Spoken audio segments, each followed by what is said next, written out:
Robert, it's an honor. Thank you so much for coming on the podcast. I really appreciate it. How are you doing today? I'm doing fine, Dan. It's a beautiful day here in Los Angeles. It's going to be raining tonight, but it's I'm doing fine. Someone told me that you're a massive Lakers fan, so I just wanted to ask you, like, how do you feel about the That's Lakers that's reaching that's the putting second it round? that's putting it mildly. I literally bleed purple and gold. I'm so old that my first game that I went to in the Lakers was in the 60s, and I actually saw Jerry West and Elgin Baylor play at the old sports arena. So you don't know anything about that, but I grew up with West and Baylor and Wilt Chamberlain, and then the Kareem and Magic years, and then the Shaq and Kobe years were probably the apex of it all. Mm. And taken me a little bit longer to warm up to the LeBron era, but this new iteration of the Lakers since the trade that happened like about 6 weeks ago, I'm loving it. Yeah, I was so Mhm. happy last night Amazing. because I like the Warriors. Steve Kerr and I both went to the same high school, and I don't remember it from high school, but I like their style of play. But man, it's time that they go away, and it would be so sweet if the Lakers could get to the finals against the Celtics. Wouldn't that be awesome? That would Or the be Knicks? great for the NBA and just NBA fans in general. Yeah. I wanted to ask you something about this in specifically where this is actually a question from one of my Twitter followers, and I wanted to ask about Phil Jackson. Is there is there any part of where you saw Phil Jackson in his coaching capacity that you could see within one of your books, either it be Mastery, The 48 Laws of Power? Because to me, Phil Jackson is like just just one of the most quintessential legendary coaches in the NBA. Well, I actually read his book, 11 Rings. I think that's the correct title for research. I believe I was researching it for Mastery, and I also looked at it for Laws of Human Nature. Um, yeah, he's absolutely a brilliant psychologist.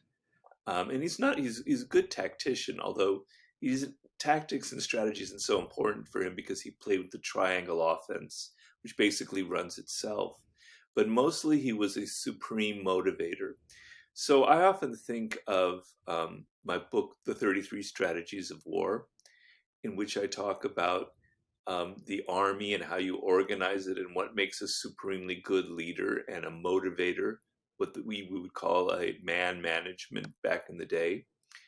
And Phil Jackson definitely fits the bill because he did something that I think has a lesson that transcends basketball, which is he looked at each player on the team as an individual, and he adapted his way of approaching and dealing with them depending on their personality. So what he did with Dennis Rodman wasn't the same way that he would approach Michael Jordan or Scottie Pippen, and the same thing on the Lakers. Shaq and Kobe were completely different personalities, but he was so sensitive to how to motivate each player and how to bring out the best in them. And also, he understood that there's more to it than just basketball. It's sports. A huge amount of sports is the mental aspect. I mean, it could be even the majority part of it. Yes, it's important to have talent, but the ability to focus, right, and concentrate and be in the moment is often what separates a good player from a great player.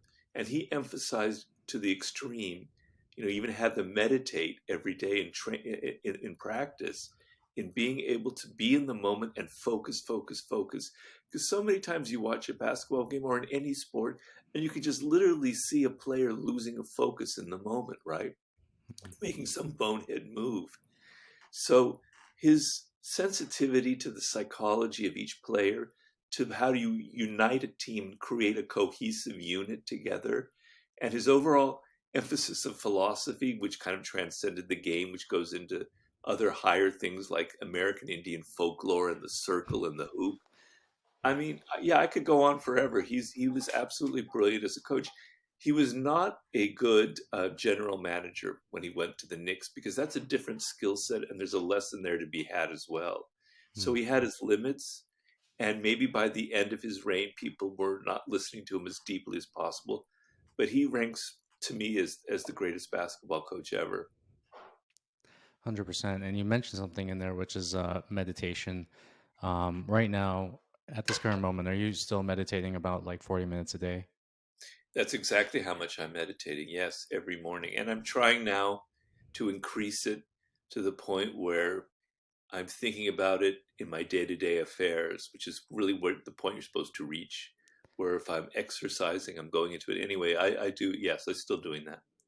Okay. And then when you're trying to exercise it on a day to day basis, uh, does this somewhat relate to the sublime, where you're in the moment of what is happening? Or is this trying to be as clear minded or as just like without any thought whatsoever going through your mind?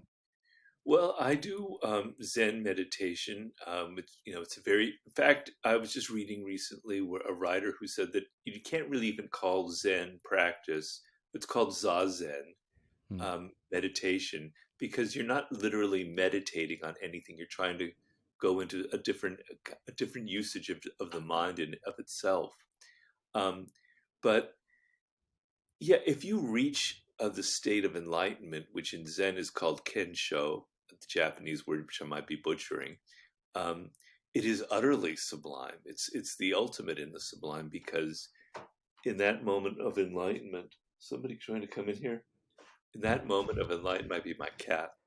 In Is it- that moment of enlightenment, you lose a sense of boundaries, of ego, and you feel like, oh yeah, there he goes, and you feel yeah. at one, with the universe. It's kind of a dissolving of the self, and in the book, The Sublime, I'm attacking all sorts of different aspects of it, how it could penetrate our everyday experience.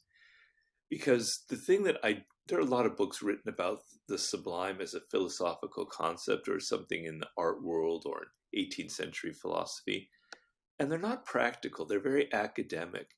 And I want to make this book something that hits you in your everyday consciousness.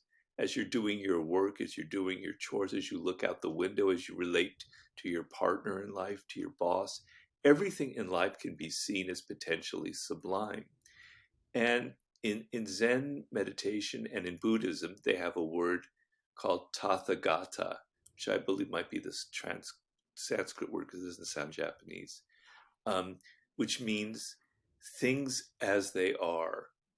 And so just kind of relating to the world as it is, not through any kind of abstract thinking, just kind of relating to exactly what is going on in the world without thoughts, in a kind of an immediate sense, and feeling, just what the world is like in this very moment right now is to me the ultimate sublime feeling. And I don't know, I don't want to go too deeply and take up all your time on this, but when I wanted to write this book on the Sublime 16 years ago or so, and I kept putting it off. The 50 Cent book kind of interrupted me on and on and on. And my original idea for it was I was going to go travel to Tierra del Fuego and go see where Magellan was. I was going to go to the Gobi Desert. I was going to go, scuba diving with dolphins, et cetera, et cetera. So all the cliches. And then I had my stroke about 4.5 years ago, and I can't do any of that.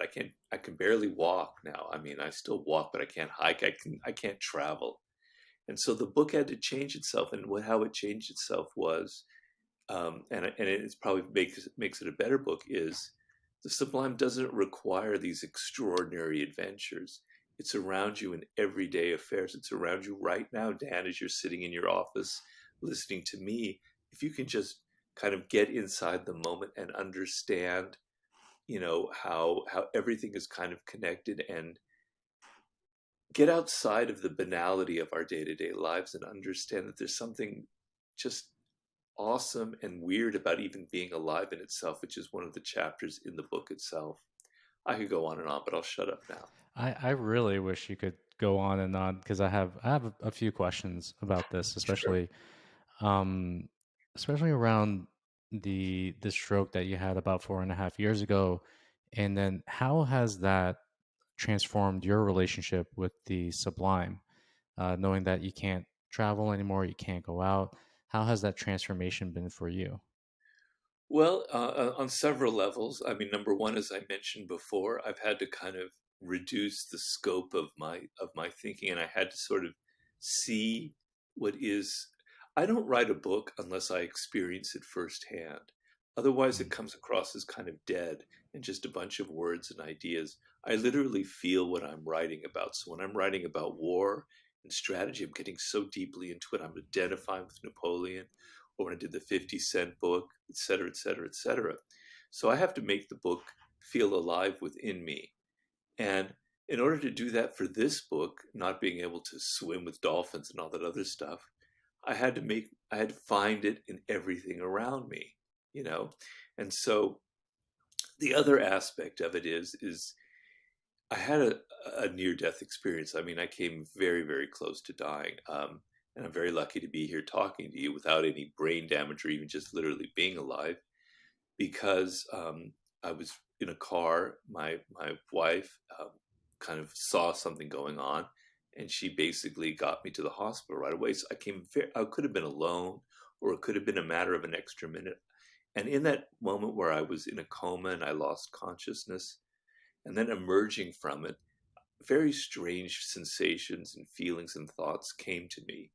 Um, and in the irony of it is, the last chapter of the Laws of Human Nature is about confronting your mortality, confronting your death. And this occurred 2 months after I wrote that chapter. And so the kind of intellectual idea of confronting your mortality, which is a very interesting idea, was now made something very physical to me, right? I could feel it in my body, in my bones, all sorts of weird sensations, a taste in my mouth. Everything kind of was transformed and changed. And so having a touch, a taste of death, a taste of your mortality is the ultimate sublime experience. It's like feeling what it's like on the other side.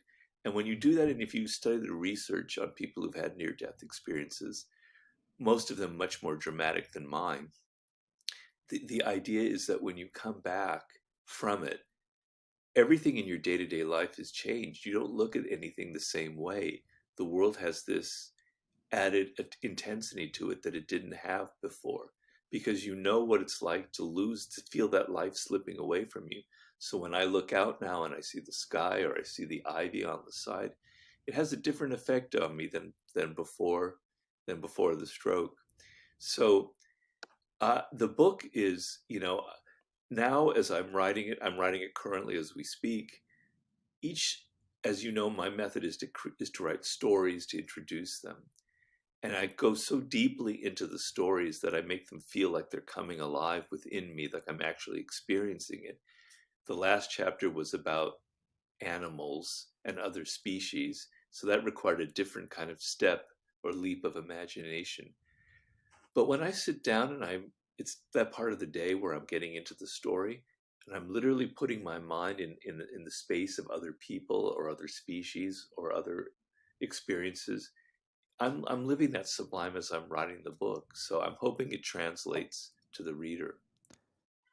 well, how do you visualize and put yourself in that position? I know at 50 Cent, you basically lived with him for a few months, Yeah. which must have been an incredible experience in and of itself. Um, so how do you like transport yourself to these stories like Napoleon, or there was like the one with the fighter pilot as well. I forgot what his name was Uh, in Mastery. Cesar Rodriguez or Yeah, yeah. But how do you put yourself into these characters and feel what they're feeling? Well, you can never exactly feel what another person is experiencing, right? I can't ever really know exactly what it's like to be Dan. I'm not inside your head and your childhood and your experiences and all that. But you can go pretty close to it, I believe. And that's what makes a great writer. That's usually what makes a great novelist. They get inside their characters so deeply that they make that character come alive, whether it's a novel or a movie or anything like that. And so for me, I've always been somebody who likes to observe people on a very deep level. I'm very attuned to their nonverbal cues that they give off, to the tone, to their emotions that they're experiencing. I'm picking up all the little signs, and I'm constantly practicing in my head what is it like to be them for that moment? Like I'll be in a supermarket and I see somebody that looks could be totally normal or whatever, but I'm going, hmm, what is it like to be that woman shopping right now and with her life, as an immigrant or whatever? I'm doing that with everybody I see because I don't know, it's just my life as a writer. So when I'm writing a story, as you say, 50 Cent was different because I was with him so long. I accumulate so many details. I'm like a detective picking up. So right now I'm writing a particular story in which I wrote reading about 5 or 6 different books on the same pair of people, and I'm looking for little details that reveal how they thought, how they felt, what their world was like, what was going on inside of them. I accumulate so many tiny little pieces of this mosaic, as I might put it, that a picture begins to emerge, and I can begin to sort of feel what it might be like in that moment. And then the other weird thing is, this is almost kind of slightly woo woo, so please excuse me here. But I often have the sensation, because I read a lot of history, that I'm actually there at that moment. Just for a split second, it's like, whoa, I kind of feel like I'm there in the 12th century. Or I sort of feel like I'm transported to ancient Athens or to the battlefield with Napoleon. It kind of washes through me that, like, there's a sensation there that's hard to put into words, hard to verbalize, and is very sublime, where you feel like you're actually traveling through time and you've entered this moment. And I'm actually writing a chapter on that experience because I'm not the only person that's had that. People who write a Mm, lot about history often say that they have this sensation that they're actually living in that moment, and I want to analyze it. So I don't know if I'm answering your question, but I'm using all of my observational skills and my ability to empathize and feel what other people might be feeling. mm. So back in 2012, um, when you were talking about religion, and you actually said something where it's like, I'm Jewish, but I don't have a hardcore spiritual practice. I'm not a hardcore atheist. I'm sort of how Einstein was. He wasn't a believer in the Jewish God. I'm intrigued by the sense that there's something there. How would you say your relationship has transformed since then to that thing that we cannot necessarily explain? Well, it's never really. It's not like I've had a complete transformation, and I'm no longer would say what I said back in 2012. Um, it's more like it just got a little bit tweaked, a little bit heightened. I'm a little bit Mm, closer to how I've always felt, which is I've never had like a supernatural experience in my life. I've never had like, wow, that is God, or this is some transcendent moment. Although I've had close things similar to that. So I'm not saying they don't exist. I never would say that there's no such thing as God. I don't know. I'm not that arrogant. I can't say. I've never had it personally experienced it. What I have experienced is there's something much larger than myself, something very intense, something cosmic, if you will, that if I connect to and I feel, it does change me from within. Now, maybe that's God if you want. I don't know. I don't want to put words on it. I can't really say. But it's always been sort of the same, different versions of the same kind of experience. Like I remember when I was in college, like 3,000 years ago, and I took drugs. I have to admit, and I've admitted it before, right? And something would click in my brain, and I still remember to this day these dozen experiences that I had of, wow, there's something really strange about being alive. It's a really weird moment to kind of think about yourself just in that context, aware that you're breathing, you're alive, and how weird the world looks. And those experiences were so memorable that I can feel them to this day. I can images pop in my head of walking along the beach in Mendocino, California, and feeling these things. Um, and it's the same thing that happens over and over again in my meditation, in my near death experience, in writing the chapters, as I say, and getting inside those stories. Um, so the great thing about Buddhism, which is Zen is part of, is that it doesn't believe in a transcendent God. It's inside of every single individual. You know, I hate to quote it because I'm a Westerner and it sounds weird when a Westerner talks about things from the East.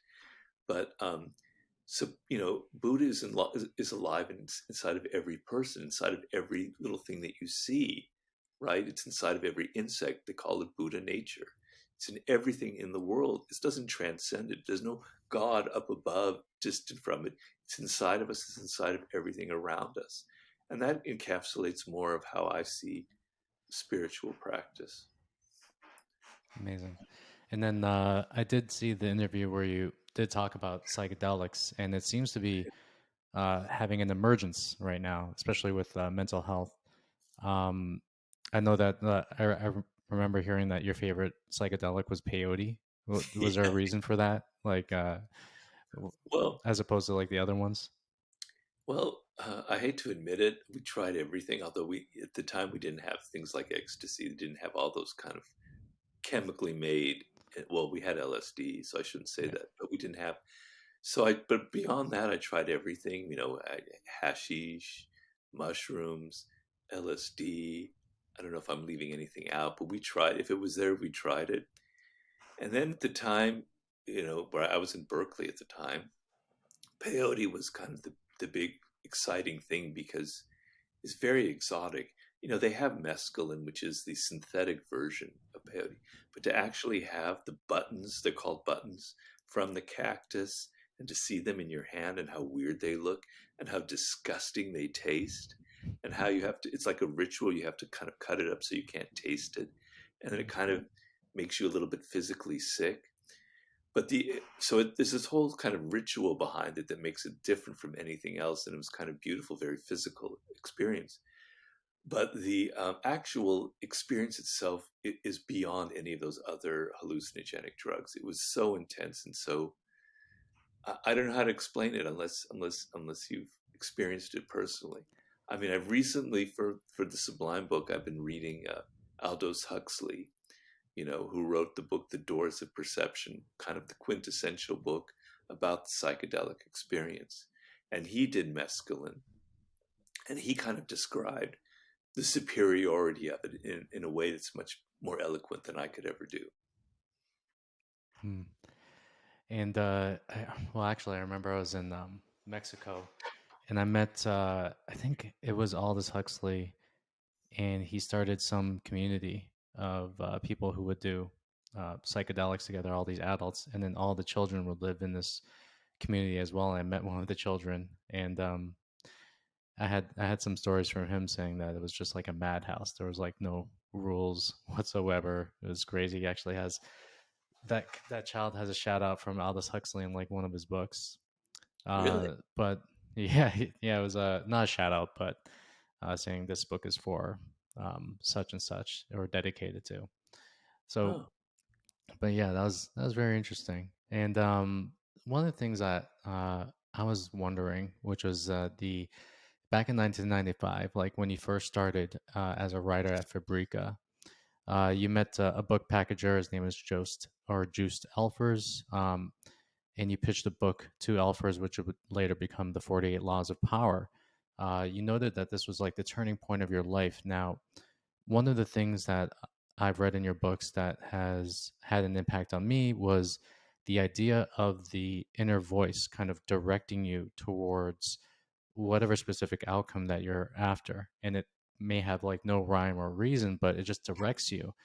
I want to ask, like, what exactly was your inner voice telling you at that time when you were about to kind of take this monumental task of creating one of the like the most known books of the 20th century? well, we're already going back, 28 years ago to that day that he and I were walking in Venice in Italy, and I pitched the idea of the 48 Laws of Power. So I have to go back quite a few years to get inside the skin there. But I do know that he asked me for ideas for books, and I gave him a couple of ideas, some of which didn't really resonate with him. But then I started pitching this idea about power. And as I was pitching it, I could feel in myself that it was right, that it was clicking. I could draw, as I gave him this idea for a book about it, I could draw upon all of my experiences, the 60 different jobs I've had, all the horrible, psychotic, malevolent, manipulative bosses in my life, all of their weirdness, all of my history. I could draw on, I could be myself. I could draw on everything that I've experienced. And I remember telling him a story that I had heard years ago from a Frenchman about Louis XIV and his finance minister. It ended up being the story that starts the 48 Laws of Power. And I told it to Yost. His name is Yost, by the way. That's how you pronounce Mm, it. I told okay. Yost, this is to give you an example. Here's a story of power. Um, and he got really excited because I had something right there in my brain just illustrated. It just felt right. And the reason it felt right, Dan, is up until then, nothing had really felt right. I had Mhm. tried so many different things. I had tried journalism, I tried screenwriting, I tried writing novels, I wrote for an encyclopedia. I helped screenwriters with their projects. I did research. I tried so many different things and nothing ever clicked. Nothing ever felt right. It wasn't like, in order to write an article for a magazine, I had to be somebody else. I had to put on a mask. This was one moment where I was myself. I could be myself. I could tell stories. I could, because I'm kind of fascinated by power and the dark side of human nature, as you can tell. And I could bring all of that together, and I could access this thing that had never really been accessed before in any of my work. It felt right. If that's a voice to me, it's not literally someone speaking in my head. I'm not that Mm. crazy, but it felt in the moment, wow, this is it. This is right. And when he said at that time, he really loved the idea, and what he would do is he would pay me to write a treatment, and if he liked the treatment, he would then pay me to write the book until we sold it. When I went back to Los Angeles, I go, God, this is it. It's like my get rich or die trying moment. Mm. I got to make this book work, and I put everything I had into it, because I knew that this was it. This was the moment. So that's kind of, I mean, I could go on and on about that voice inside of me years before I wrote the book, telling me not to give up, not to give up, Mm. move on from this one horrible job, try something else, don't give up, Robert, even though I had moments of despair. That was sort of the voice that I was feeling. And then when it finally came together, it was like, all right, this is it. You got to make this happen. And then when the book came out, uh, it came out to a great deal of popularity and scorn at the same time. Um, how was it like going through the situation where you come out with your life's work, and then at the same time you are also getting attacked for coming out with your life's work? Well, to be honest with you, I wasn't really attacked that much. I expected more because it's kind of a scandalous book if you read it closely. I mean, it's saying things that most people wouldn't talk about. It's things that are taboo, about manipulation, etc. Not all of the laws. Some of the laws are very common sense and very more gentle. But I was expecting people to be much harsher on me than they actually were. There were a few articles. I remember that New York Magazine had an article about it, and the headline was "Chicken Soup for the Soulless." You know, so that stood out in my mind as kind of what these. So the harshness of it was, or when people were criticizing the book, they were kind of admitting that it was very entertaining, very well written. They enjoyed it, but I don't want to, it's too ugly for me. There's something really ugly about the book. That's as far as they went, as opposed to like attacking me personally. Mm. I remember I was on the O'Reilly Factory, if you can remember back in the day when Bill O'Reilly, that was like my first big television thing. And I got on the show and he goes, "You know, Robert, I really liked your book, but on the other hand, I absolutely hated it. I hate those kind of things, those subjects. I hate those politics, etc." And then he ended up kind of the irony of it was he ended up manipulating me masterfully during the interview, right, and setting me up. So somebody who doesn't like manipulation was actually a master manipulator. You're telling But him his secrets, basically. You're giving yeah, away his secrets. exactly. So I had some negative press, but actually I was expecting much worse than that, which was, to this day I can't really explain it. I think if I wrote the book now with our cancel culture and everything, I think I would have had something much worse than I did back then. How do you feel about the culture that is going on right now at this very moment where books are being taken away from libraries? Cancel culture is rampant. Uh, Obviously, the West seems like it's fighting itself. In your opinion, and also with all the history that you've read, what do you make of all this? Well, these things go in cycles, and one thing you can notice in history is in periods that are chaotic, and there have been many periods in history like that, in the East and in the West, people become much more conservative in their thinking and they start freaking out and they want to try and control things. And they react because chaotic moments, unpredictability, change is very difficult for human beings to process. We're essentially, in some ways, conservative creatures, have habitual creatures. We like things to be kind of the way that we're used to them. And so we're living in a very, very chaotic moment, one of the most chaotic moments in history. Something weird is going on. We all sense it. We sensed it. The pandemic kind of brought a lot of it home, but we sense it in social media, in technology, in the way people are relating to each other, the way institutions, we no longer respect them. There's something changing going on in our politics, in our business sense. And because of that, there are people in the world who can't access it, who can't handle it.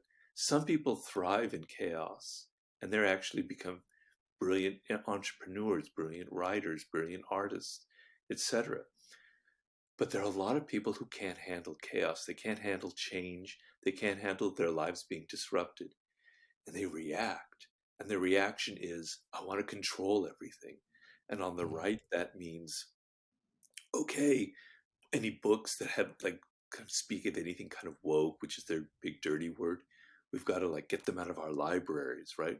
We have to, and then the odd thing is they're accusing people on the left of cancel culture, but they're, and then of course it's obviously happening on the left very much as we see in universities to be fair about the whole thing. And so it's not a question of right versus left. It's a question of people on either side who can't handle change, who can't handle chaos, who can't understand that we're going through something radical. And what you want to do is you want to understand it. You can't control the pace of change in this world, you as an individual. You can't control what is going on in technology to a large extent. It's going to happen, right? So instead of like reacting and getting all negative and closed and pinched about the whole thing, what you want is you want to open your mind to it. You want to go, there's opportunity here. This is an extremely exciting moment. Things are shifting. How can I exploit it? How can I find a way to get my foot in there and make something interesting and brilliant, etc.? How can I use it to my advantage? That's the difference between somebody who wants to cancel everything and another person who's got a kind of an open spirit and is going to create something out of it. So it's normal in a time like what we're going through, where you're going to find a lot of people getting all closed and pinched and trying to control things. And I look at it in a broader sense as if I'm looking at this 300 years from now. and I'm looking Mm. back at 2023 from the year 2323, and I'm going, wow, that sounds good, 2323. Wow. Um, I'm looking at it from 2323, and I'm going, yeah, I understand. They were going through this. This is why it happened. It's not like you don't take it personally. Don't get freaked out about it. Just understand this is a natural phase in the cycle of history. Amazing. And with the advent of technology right now, so we know that AI is becoming more prevalent in our society. People, and kind of like based on what you said, it's like our responses to AI will actually be based on our degree of whether or not we can deal with change or not. Now, in your opinion, like seeing how advanced, or I don't know if you're at all close to this at all, but with how advanced AI is becoming, people are starting to outsource. Well, they've been outsourcing their thinking to Google a lot, but now they're outsourcing their thinking to AI. What are your opinions and thoughts on artificial intelligence, and where exactly do you maybe see ourselves maybe 100 years or 300 years in the future, uh, interacting with AI? Well, I don't like to appear stupid, and sometimes I probably do appear stupid. And talking about things that I don't understand is very dangerous for me. So Hmm. I'm not a scientist. I don't know.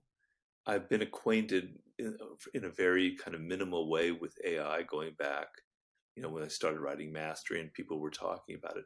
But I don't understand it really deeply, and I haven't interacted with it on a personal level. I haven't gone to ChatGPT, for example, etc. So when I talk about it, I'm going to be revealing my own biases and my own prejudices, which is something I never like to do. But I Hmm. guess I'll fall into that trap for the moment. Um, I think there is something when it comes to like writing, which is the big freak out about ChatGPT and about schools and students using and researchers, etc.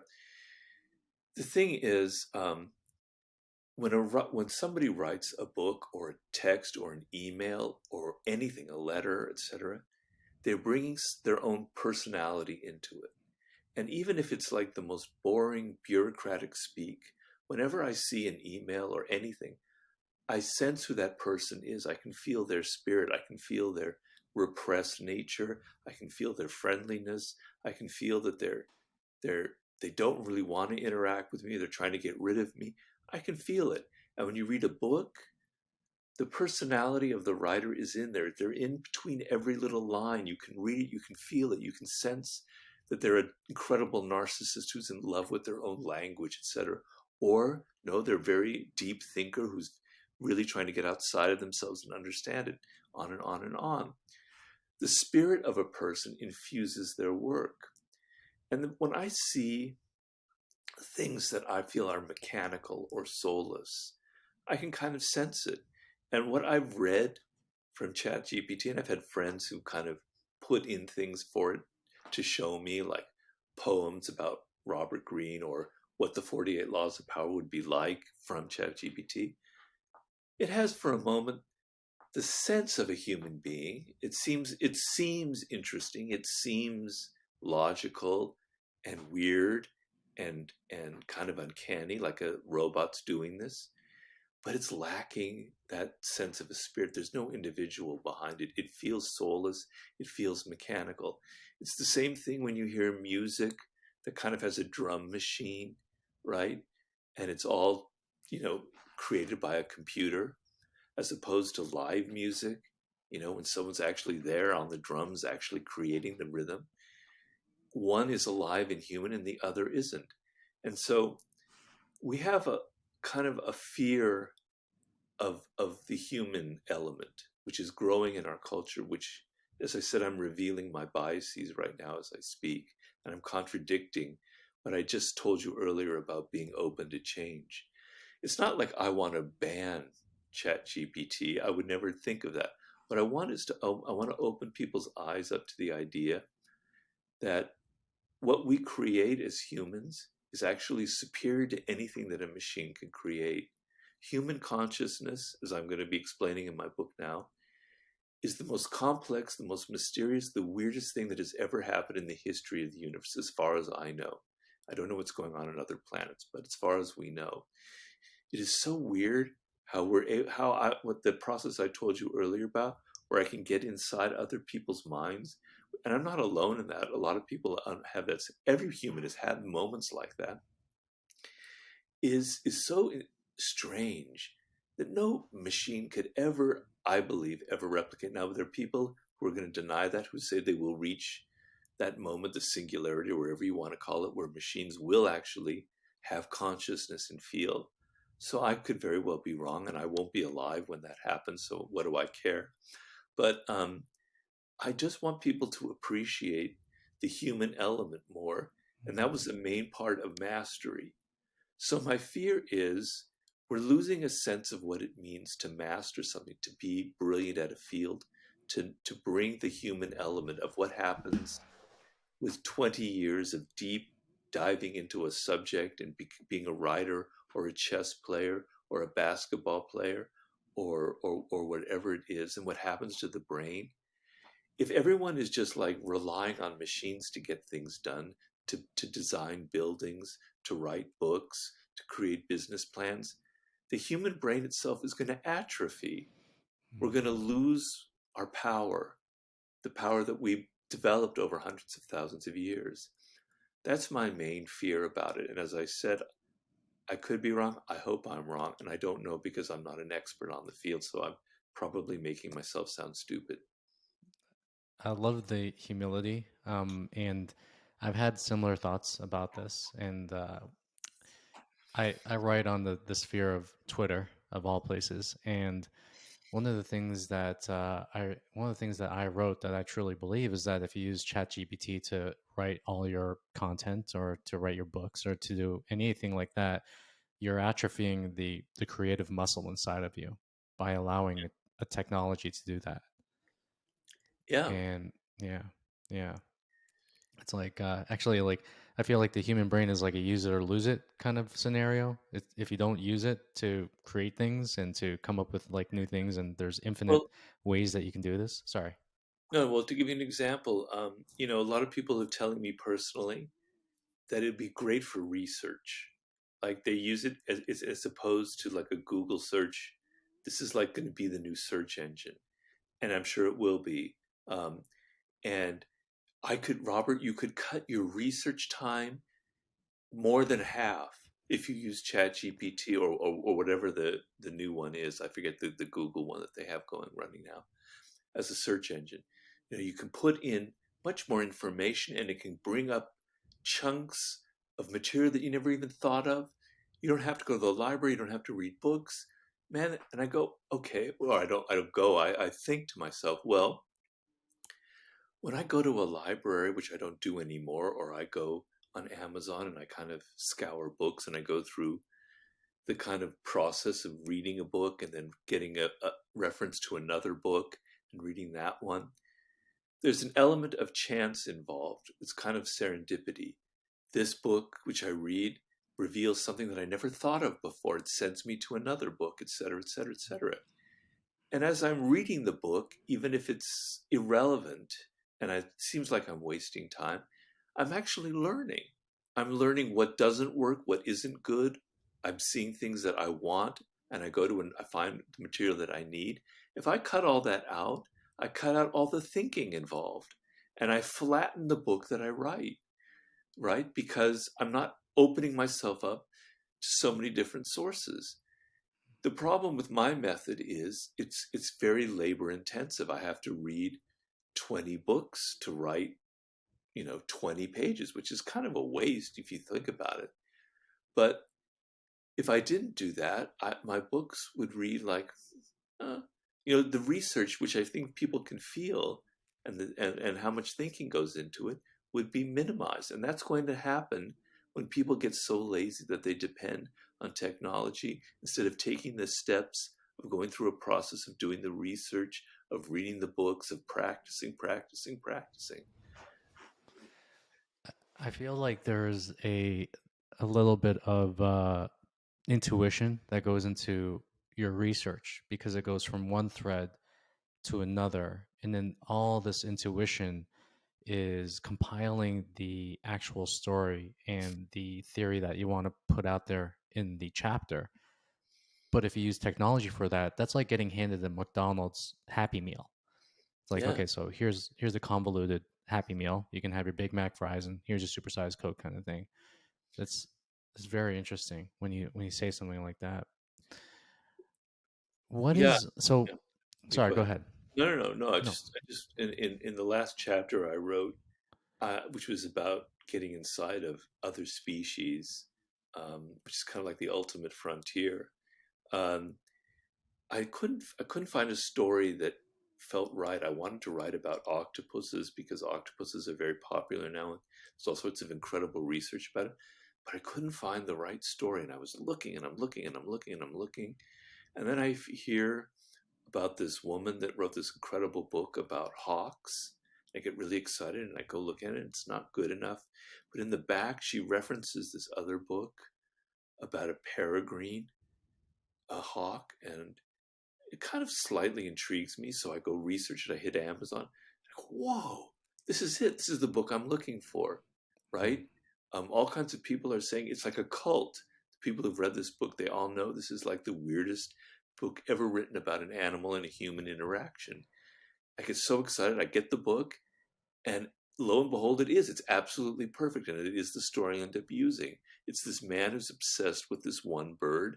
He spends 15 years of his life tracking them, figuring them out, trying to see what how they experience the world. It's perfect.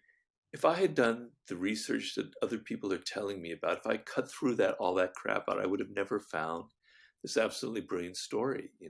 I mean, unless ChatGPT or whatever the search engine could have found that for me, maybe I'm wrong. Maybe 15 years from now that would happen, and then I'll change my mind if I'm still alive.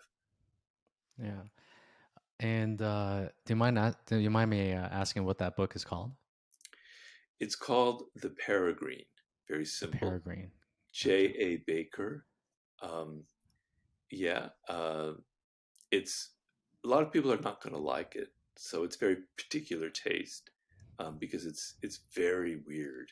It's like it's hard to explain, but like the filmmaker Werner Herzog, he thought this is the greatest book ever written about animals, and he's sort of obsessed with. If you know the literature, this is considered like the cult classic on that. Amazing. So this is incredible, and I have a couple of questions from Twitter. So I said that I was going to be interviewing you, and more than 100 responses came back with questions. Oh So I dear. took some of the questions out. Yeah, it's like I you're don't know you're if I have. I pretty. don't have time for 100 questions, but Well, no, not going to do 100, but I picked some out that you might enjoy. So one of them was from studmuffin.eth. That's his name. okay. So he asks, who is your primary philosophical mentor? He names some people: Machiavelli, Sun Tzu, von Clausewitz. Uh, yeah, who do you turn to? Well, I guess to answer that question, which is not an easy question to answer because I read a lot, I would have to say Friedrich Nietzsche, um, because when I was in high school, I essentially discovered him. I don't remember which was the first book. It might have been Thus Spoke Zarathustra. I go, this is fantastic. I love the kind of energy behind it. This kind of, I hate to use the word because it's so out of fashion now, but this kind of masculinity of it, the kind of force and the vigor it was kind of almost scary how far he would go with his ideas. I just got totally seduced by Friedrich Nietzsche. And as the years go by and I'm reading more and more books, this is now almost, God, and I want to reveal my age. It's almost like 50 years later. The spell hasn't worn off. I don't look at his books now and go, oh, what was I thinking? I'm just as excited. I learned just as much. I'm quoting him in practically every chapter of the Sublime. Um, and he has books, like they're books that you don't even know about, where they were like compiled from his notes or things that he wrote when he was very young. or his letters. So I'm always discovering new things. And then I go back to things that I read when I was younger and I go, whoa. So to answer that question, he's my default philosopher.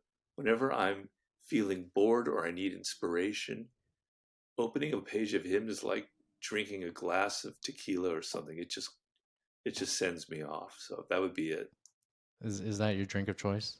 It Tequila, is Friedrich mezcal. Nietzsche. Oh, my real drink of choice? No, I don't know. So this question is from Casey Adams. I believe he had you on his I know podcast Casey. Hi, twice. Casey. Yeah, great guy. Yeah. So he said, I've had the pleasure of having Robert on my podcast twice. He's incredible. I think it would be fascinating to hear his perspective on health and fitness. Um, and this is in the context of how you're approaching it at this very moment of your life. Well, so I've always been very in an exercise addict. I noticed since I was young, I always had kind of heart issues, and I knew that's kind of my weak point. And so exercising was my way to get rid of the stress and strengthen my heart. I've been exercising since I was in college, virtually every day. Even when I'm sick, I do some kind of exercise.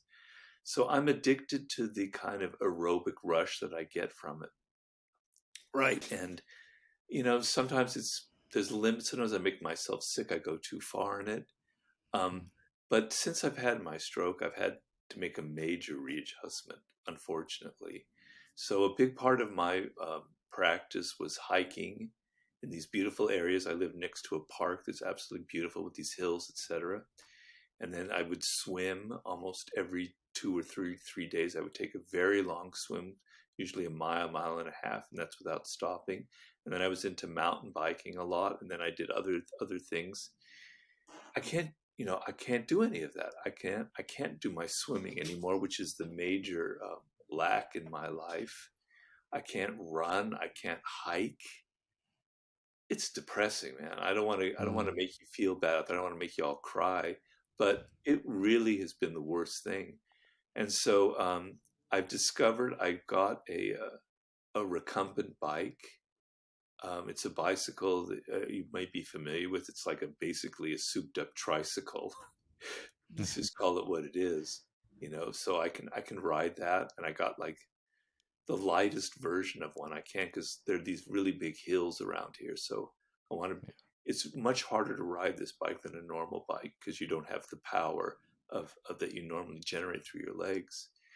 And so I've discovered that, and I'm addicted to it. And I do it, almost every other day. I'm taking really long bicycle rides, and then I'm doing strength training, and I have a therapist.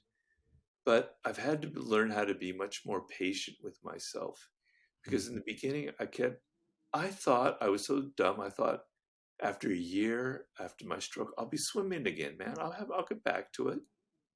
No, I can't. I mean, I'd go back to the pool now, but I'm basically I can do what a 4-year-old can do in the water right now. I have to be so patient. I have to say, don't get down on yourself. There are people who had strokes who are not even trying these things. You're doing well. Give yourself a pat on the back. It's been difficult. It's really been like it's teaching me my own limits and the things that I'm not good at, and my impatience, and how I feel like I have to push through everything. And so it's now exercise is like rewiring my brain. It's changing my patterns of reacting and my emotions because it's making me slow down and go at it in a different way. So that's sort of the alteration in my fitness program. Do you ever find yourself, because it seems like you're pretty vigorous, that where you are right now, that you have to pull yourself back a little bit because you could just as easily kind of push yourself past that limit because of your past experience with exercise? Well, probably, and it might have led to my stroke itself, the fact that I pushed Mm, myself too hard. mm, Yeah, I've had to do that. And the problem is, I have this one bike ride near where I live, where it's a 2 hour ride, and it's really beautiful. I don't see any people. There's no cars. I'm out in nature. Like, I love being out in nature. It's like the greatest. But I come back from it and I'm feeling great. But the next day I go, whoa, God, man, I'm so tired. My back's hurting. My foot's hurting. I can't. So I have to realize I can't do that very often. I have to kind of space it out. So yeah, I've had to learn how to cut back and not push myself as hard as I used to.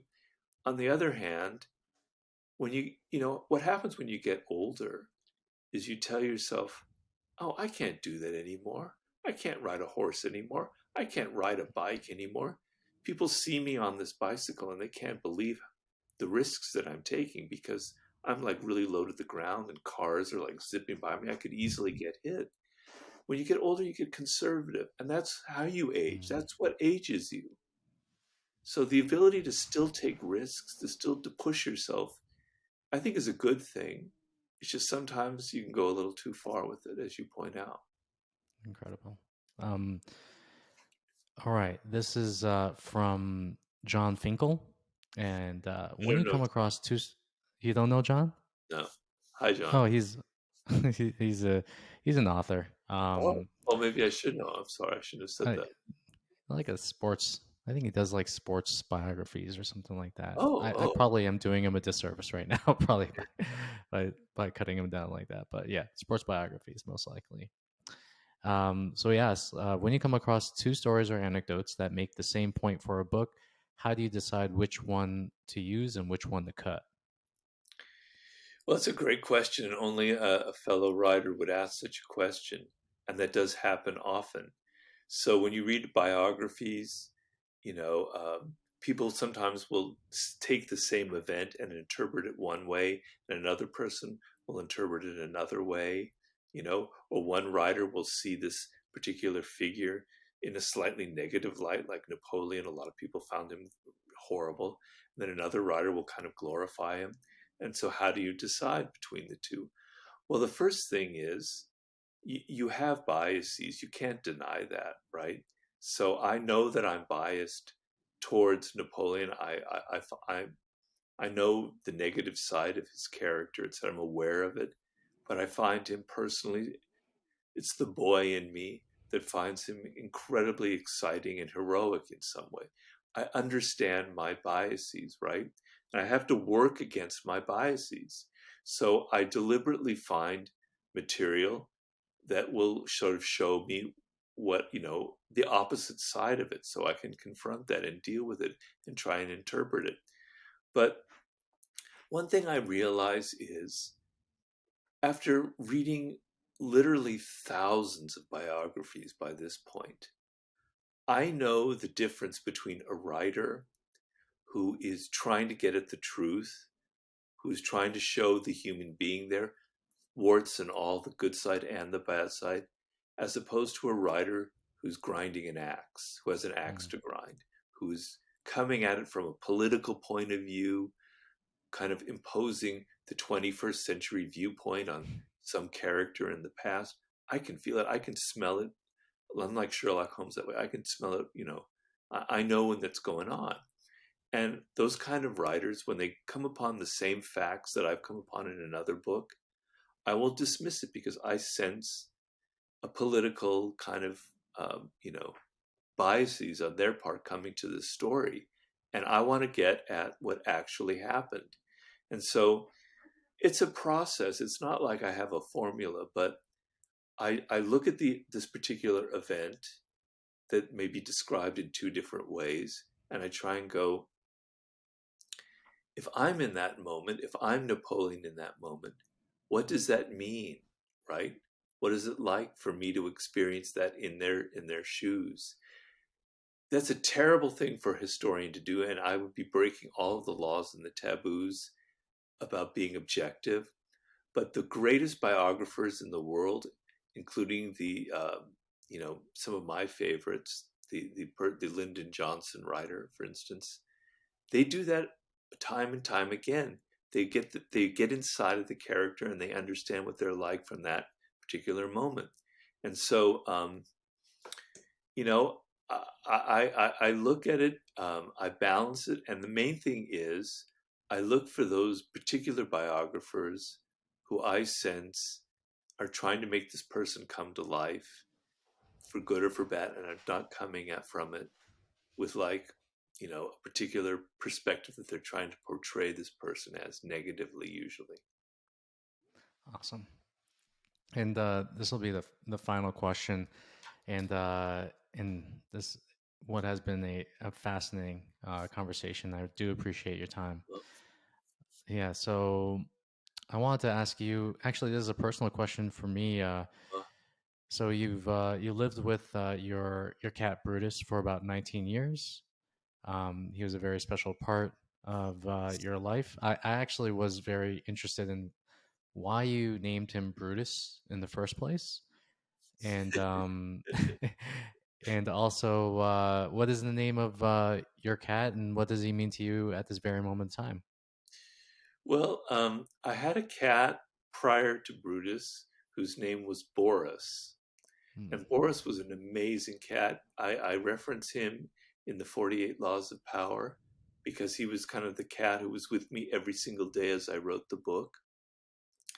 And then when Boris died, which was pretty traumatic in I think 2001, we got another cat. And I'm similar to how Boris looked. Instead of being gray and white, he was black and white. And we can't name him Boris the Second, you know. But as somebody who's loves like ancient literature, and my major in college was Greek and Latin, Hmm. we kind of gravitated towards a Latin name, and so Boris became Brutus, right? And his full name was Brutus Gaius Maximus Ignax. So we gave Amazing. him a full Roman name, which we didn't usually call him that. Sometimes we would call him Ignax, but Brutus Gaius Maximus Ignax was his name. And he ended up filling the name because he was this big cat, you know. He was the bully of our neighborhood. He died, unfortunately, a couple of years ago. It was like a horrible experience because I was so close to that cat. Hmm. All the other cats in the neighborhood lived in mortal fear of Brutus when he was out on the street. He was getting in cat fights. People would tell me they wouldn't let their cats out at the same time as Brutus. He was like an emperor. He like totally ruled this neighborhood. And then you say cats have 9 lives. So many times we thought he died, he disappeared. One particular time, he like was gone for like 48 hours. We thought this is the end of Brutus. We were so sad. And I was supposed to leave in like 2 days for a book tour to Brazil. And then we were walking at night, and Anna heard a faint, what she thought was a meow. He was trapped under a house. Hmm. And I leaped over the fence of that house because I was so excited to find that cat that meant so much to me that I fell on a rock and I broke my foot. and and then we found the cat and we brought him home, and he was fine, but I had a broken foot and I had to cancel my trip to Brazil because I couldn't move.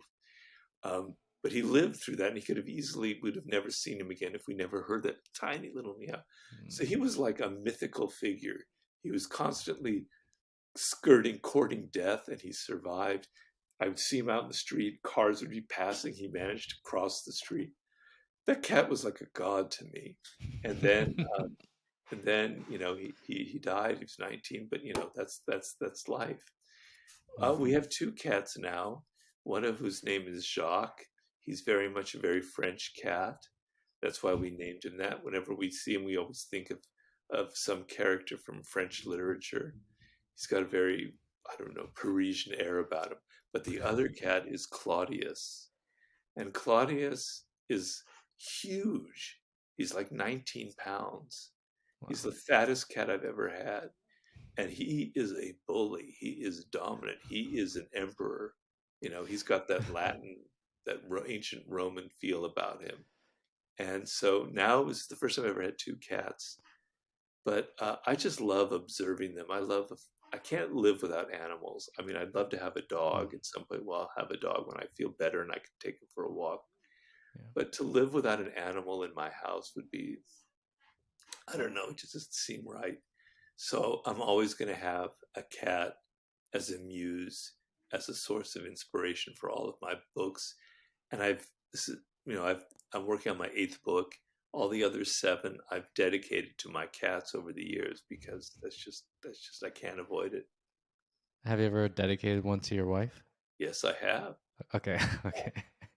I Yeah, was gonna say just the cats get the love, maybe not the wife, but yeah, yeah, that's yeah. great. No, but Yeah. she Okay. understands. She shares that. She would understand if I never mentioned her and only the cats. But yeah. Yeah. Incredible. And again, thank you, Robert, for your time. It is an honor to speak to you. Your books have changed my life and the lives of millions of others.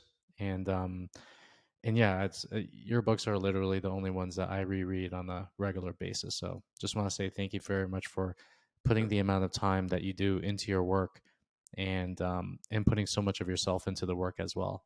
Thank you so Well, much well, from all of us. I'm also gonna pay you a compliment, Dan. Oh, So I was complaining the other day that on many interviews, I'm answering the same questions over and over and over again. And I just wish sometimes I could get, you actually ask questions that I've never been asked before, oh, nice. which is a high compliment from me. So I got to talk about like the stuff about my cats. There've been others things about Phil Jackson, etc. So kudos to you for mixing it up a little bit. So Thank you. yeah. Thank you very much. That's I totally accept that compliment, and yeah, that means a lot coming from Well, it you. shows that you put Uh, some thought into it before we did the interview. You just weren't, yeah, you did your homework. You didn't go to definitely. ChatGPT to give you the No, crib notes on no what. Chat GPT. Okay, so Did not use Chat GPT on this interview whatsoever. okay, Yes, thank you, Robert. Really you're very appreciate welcome. it.